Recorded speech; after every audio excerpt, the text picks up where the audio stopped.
चलिए बुलेटिन की शुरुआत बड़ी खबर के साथ करते हैं। पाकिस्तान के बलूचिस्तान में मुनीर सेना का आम नागरिकों पर जुल्म लगातार जारी है और अब बलूचिस्तान के नेता मीर यार बलूच ने पाकिस्तान की आर्मी पर गंभीर आरोप लगाए हैं। मीर ने यह दावा किया है कि मुनीर की नेतृत्व वाली सेना बलूच लोगों के खिलाफ केमिकल हथियारों का इस्तेमाल कर रही है और लंबे समय से बलूचिस्तान को पाकिस्तान से अलग देश बनाने की मांग भी हो रही है। मीर यार का यह कहना है कि पाक आर्मी ने बलूच लोगों का खून बहाने में सभी हदें पार कर दी है। दुनिया को इस पर ध्यान देते हुए आसिम मुनीर की जवाबदेही तय करने की जरूरत है। मीर यार ने अपने एक्स पोस्ट में लिखा है कि बलूचिस्तान के कई इलाकों में किए गए कई ड्रोन हमलों की पक्की रिपोर्ट मिली है। हम इंटरनेशनल हथियार एक्सपर्ट्स और संबंधित जांच करने वाली संस्थाओं से अपील करते हैं कि वो प्रभावित इलाकों का दौरा करें और पाकिस्तान के केमिकल हथियारों के इस्तेमाल का भी स्वतंत्र रूप से आकलन किया जाए। तो आज़ादी की जंग और लगातार देखिए बलूचिस्तान के जो लोग हैं, जो बीएलए हैं, वो करते हुए नजर आ रहे हैं और कहीं ना कहीं इसे लेकर अब स्थिति जो है बहुत ही ज़्यादा खराब होती हुई बलूचिस्तान में होती हुई नजर आ रही है। तो ये खबर आपको बता रहे बलूचिस्तान से जुड़ी। देखिए बलूचिस्तान में पाक आर्मी ने केमिकल वेपन चलाए हैं और ये मैं आपको पूरी जानकारी ग्राफिक्स के जरिए दे दूं। देखिए बलूचिस्तान में मुनीर सेना ने सारी हदें पार कर दी है और लगातार देखिए वहां की जो आवाम है काफी परेशान और पाक आर्मी ने बलूचों का खून बहाने में सभी हदें पार कर दी और लगातार ऐसी तस्वीरें वहां से सामने आ रही है कि बलूच नेता का पाक आर्मी पर जोरदार हमला देखने को मिला है और इसके साथ ही बलूच नेता मीर यार बलूच का सनसनीखेज भी अब दावा उनकी तरफ से किया गया है। बलूचिस्तान में पाकिस्तानी आर्मी ने केमिकल वेपन चलाए हैं, ये कहा गया है, यानी कि किस तरीके से वहां पर अत्याचार की सारी हदें पार की जा रही है। बलूचों पर रासायनिक हथियारों का इस्तेमाल किया गया। बलूचों पर पाक सेना कर रही है रासायनिक हथियारों का इस्तेमाल और यही वजह है, यानी कि जो दावा किया गया है आप इसे समझ सकते हैं कि कितनी क्रूरता बलूचिस्तान के जो नागरिक हैं उन पर की जा रही है। पाक की एयरबेस रोजाना 50 इलाकों पर हवाई निगरानी कर रही है। इसके साथ ही बस्तियों पर पाक आर्मी के हवाई हमलों से कई इलाकों में आग भी लग गई है, यानी कि आवाज वहां की आवाम जो उठा रही है उसका नतीजा ये कि उनके साथ इस तरीके से क्रूरता हो रही है। और साथ ही साथ मुनीर सेना का आम नागरिकों पर लगातार जुल्म जारी है और देखिए जिस तरीके से वहां यानी कि बलूचिस्तान की ओर से लगातार अपनी मांगे उठाई जा रही है, सड़कों पर वहां के जो लोग नजर आ रहे हैं, इसका नतीजा देखिए आप किस तरीके से उनकी आवाज को, उनकी बातों को, उनके मुद्दे को दबाने की लाख कोशिशें वहां की सेना की तरफ से हो रही है। लेकिन हद तो तब हो गई जब अब आवाज दबाने के लिए केमिकल वेपन का इस्तेमाल हो रहा है, यानी कि बलूचिस्तान में मुनीर की जो सेना है वो किस तरीके से कायराना हरकत कर रही है आप सीधे तौर पर समझ सकते हैं। यानी कि पहले देखिए बलूचिस्तान में नागरिकों के ऊपर जिस तरीके से हमले किए जाते थे, लेकिन अब वहां पर रासायनिक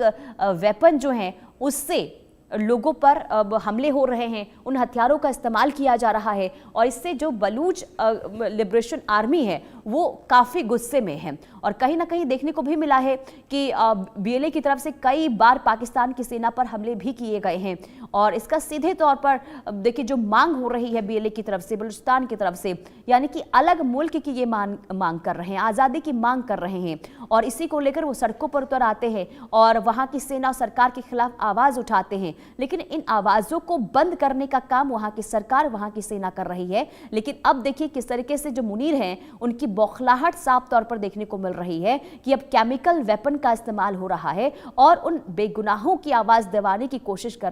हो रही है जो अपनी मूलभूत सुविधाओं को लेकर आवाज उठा रहे हैं। तो कुल मिलाकर यहां पर बौखलाहट सीधे तौर पर आप मुनीर के अंदर देख सकते हैं, वहां की सेना के अंदर देख सकते हैं, वहां की जो सरकार है वो किस तरीके से कायराना हरकत कर रही है। आप इन तमाम चीजों को के जरिए जो है आप समझ सकते हैं। तो बलूच बारूद से पाकिस्तान जल रहा है, इसका भी आप कह सकते हैं कि बौखलाहट जो इस वक्त मुनीर के अंदर और वहाँ की सरकार के अंदर देखने को मिल रहा है और हद देखिए इस तरीके से पार करते हुए मुनीर सेना नजर आ रही है और आम नागरिकों पर लगातार जुल्म ढाए जा रहे हैं। यानी कि त्राहिमाम इस वक्त बलूचिस्तान में देखने को मिल रहा है क्योंकि वहाँ की जो आवाम है, वहाँ की जो जनता है और बीएलए जो संगठन है वहाँ के, वो लगातार मांग कर रहे हैं। मांग क्या कर रहे हैं? उनकी मांग ये है कि पाकिस्तान से अलग मुल्क हो, और इसके पीछे की वजह भी आप समझिए, क्योंकि मूलभूत सुविधाओं से वो वंचित हैं। साफ तौर पर एक लंबे समय से उनकी ये मांग रही है कि जो हम मांग करते रहे हैं मूलभूत सुविधाओं की, वो हमें नहीं दिया जाता, हमें दोयम दर्जे का समझा जाता है, यानी कि जो तमाम योजनाएं चलाई जाती है उससे हम वंचित हैं। और ऐसे में वो खुद अपनी आवाज़ को लेकर देखिए लगातार अपनी आवाज़ को बुलंद करते हुए नजर आए, लेकिन अब हद इस कदर पार हो गई कि जुल्म की सारी सीमाएं जो हैं अब लांघी जा रही है। अजय जांडियाल हमारे संवाददाता तमाम जानकारी के साथ जुड़ चुके हैं। अजय, बीएलए की तरफ से, बलूचिस्तान के आवाम की तरफ से लगातार अपनी मांगों को लेकर आवाज उठाई जा रही है, लेकिन दूसरी तरफ एक के बाद एक हमले की जो तस्वीर सामने आ रही है वो वाकई में हैरान कर देने वाली है। लेकिन अब उससे ज्यादा हद ये हो गई कि केमिकल वेपन का इस्तेमाल हो रहा है उनकी आवाज को दबाने के लिए।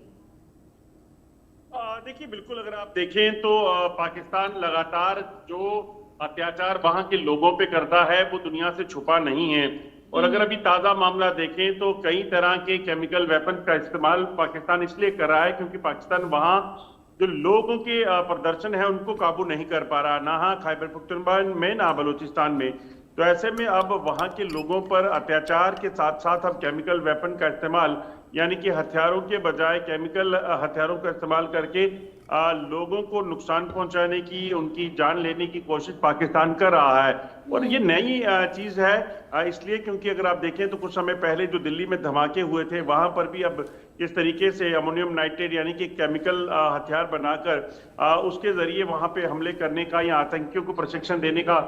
प्लानिंग पाकिस्तान की चल रही थी, तो वो अब एक्सपोज हुई। और वहीं दूसरी तरफ अब मीर यार बलोच जो एक एक्टिविस्ट हैं और उन्होंने खुद जो है वो आरोप लगाए हैं पाकिस्तानी सेना पर कि आसिम मुनीर की सेना जो है अब केमिकल वेपन का इस्तेमाल करके लोगों के खिलाफ जो है वो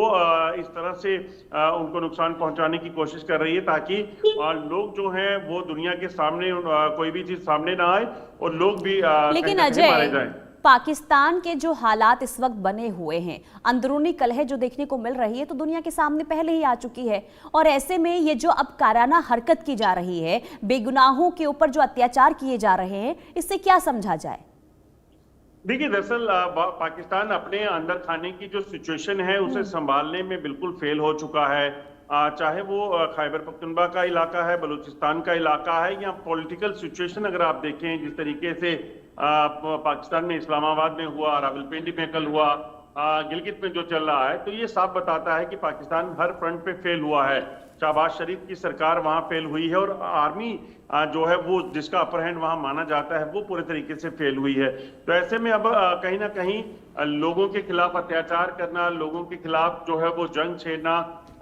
आम मासूम लोगों पर एयर स्ट्राइक करना और केमिकल हथियारों का इस्तेमाल, ये तो इंसानियत का कत्ल है जो शरेआम पाकिस्तान में होता है। पाकिस्तान दुनिया के सामने जो है वो अलग रोना रोता है, मगर सच्चाई पाकिस्तान की यही है कि वो वहां के लोगों पर भी जो है वो अत्याचार करने में पिछले कई सालों से लगा हुआ है। बिल्कुल अजय, ये तो आपकी नाकामी को दिखा रहा है, आपकी क्रूरता को दिखा रहा है। भले आप दुनिया के सामने अपनी साफ छवि पेश करने की लाख कोशिशें कर ले। बहुत शुक्रिया अजय तमाम जानकारी देने के लिए। आगे बढ़ते हैं। इस बीच मध्य प्रदेश से बड़ी खबर सामने आ रही है।